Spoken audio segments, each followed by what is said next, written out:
Hello and welcome to another whiteboard lecture of Econ 2302, Principles of Microeconomics. This lecture I will go over elasticity of demand, how to calculate it, as well as what it means to us as consumers and businesses.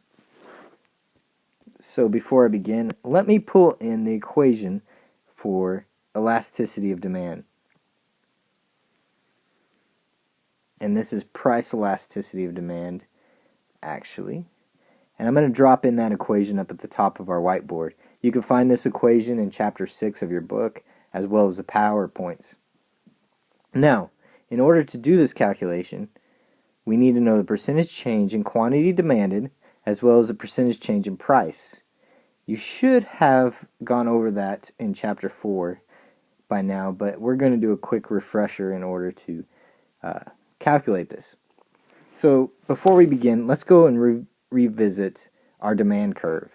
If you'll recall, our demand curve sits on an X and Y axis, and the Y axis is price, so I'm going to label that a P for price, and the X axis is Q for quantity, and the demand curve is a negative relationship between price and quantity.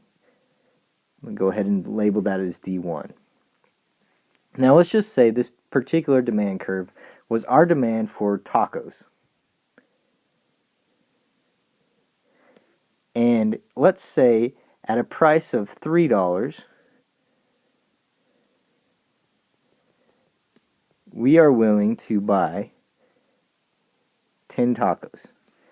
If the business or restaurant were to lower the price down to $2, we would be willing to buy 15 tacos.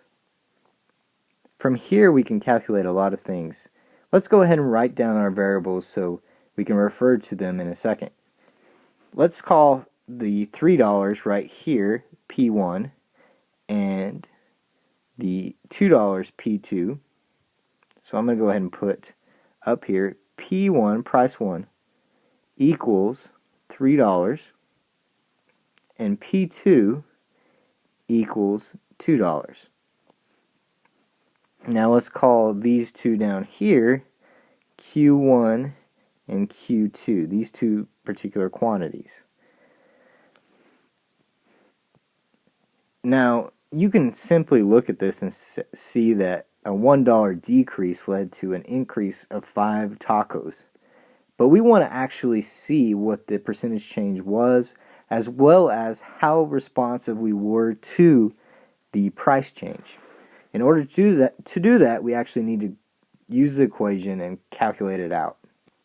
So I'm going to write up here Q2, or actually Q1, sorry about that, Q1 equals 10 tacos, and Q2 equals 15 tacos. Now I'm going to erase my graph so I have more room to run the equation and calculate it out. Hopefully by now you have a good sense of the supply and demand curve and how to draw it out.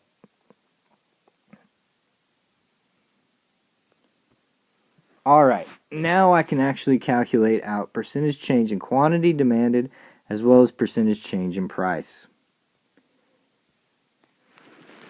So what is the equation for percentage change in quantity demanded? Well, percentage change, and I'm going to write that as just a percent, and then the change variable or icon. That triangle just means change. Percentage change in quantity equals Q2 minus Q1 divided by Q1 times 100%. Now if I were to sub these variables in, I would have 10 minus 15, or actually, sorry about that, it would be 15 minus 10. I go up here and I can find my Q1 and Q2. And it would be 15 minus 10 divided by 10 times 100%.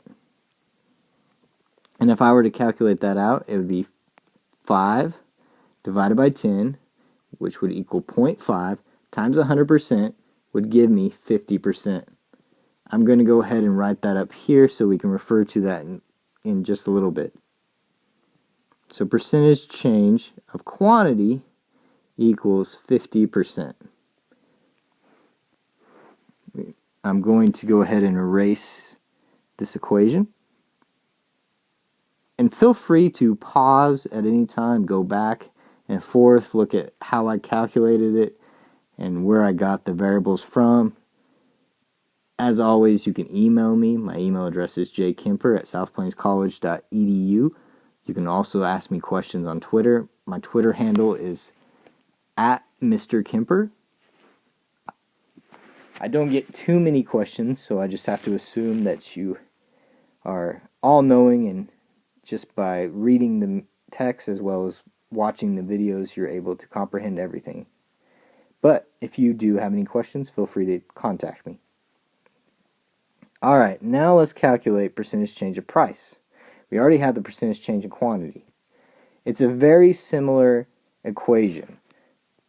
Percentage change in price equals P2 minus P1 divided by P1 times 100%.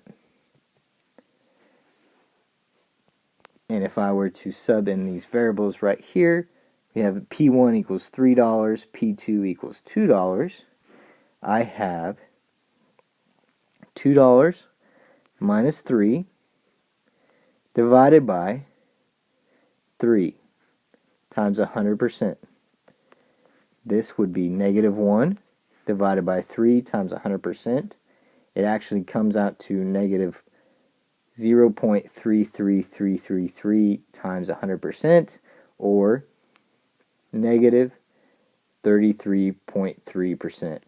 And I'm going to just round that up and put percentage change in price equals a negative 33%.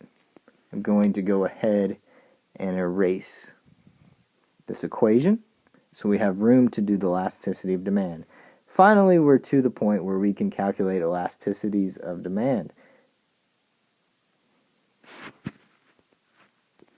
So the equation for elasticity of demand equals the absolute value, percentage change in quantity demanded, divided by percentage change in price.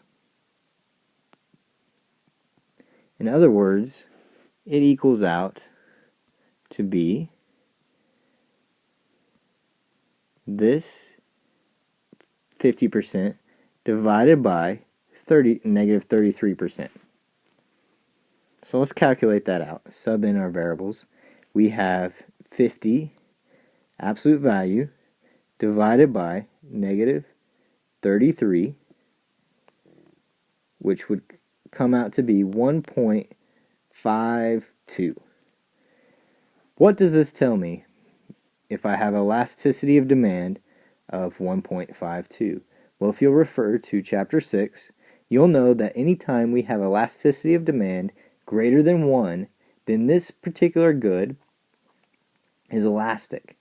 That means that we're very price sensitive. In other words, a decrease in price will lead to a larger increase in quantity bought. You'll note that 33% decrease in price led to an increase of 50% more tacos bought. Now, that means that the company can lower their price by 33%, and I'm willing to buy even more than just 33%. I'm willing to buy 17% more than what they lowered their price by. A lot of businesses like this and are able to calculate this by various surveys and marketing research in order to see how much we are sensitive to various price changes. Now let's say that we did all of this math, and instead of getting 1.52 of elasticity of demand, we got 0.52. That would mean that this particular good was inelastic. In other words, we're not really that responsive to a decrease in price. We're not that price sensitive. Typically, when things are inelastic, we're going to buy them anyway. And we don't really have a preference based on price. Now, if this was the elasticity of demand was 1, and let's just say it was negative or 50 divided by a negative 50, and we came out to 1.00, we would be unelastic. In other words, a decrease in price by 50% would lead to an increase of quantity by 50%. So we are responsive, but we are only responsive to the exact amount of a decrease of price. Typically, when we see things like this, it's up to the business to decide where marginal benefit equals marginal cost and whether or not they want to lower price, because you're going to see a exact increase in quantity demanded or consumed based on that price change. Hopefully you enjoyed this lecture. Like I said earlier, if you have any questions, you can email me at jkemper@southplainscollege.edu,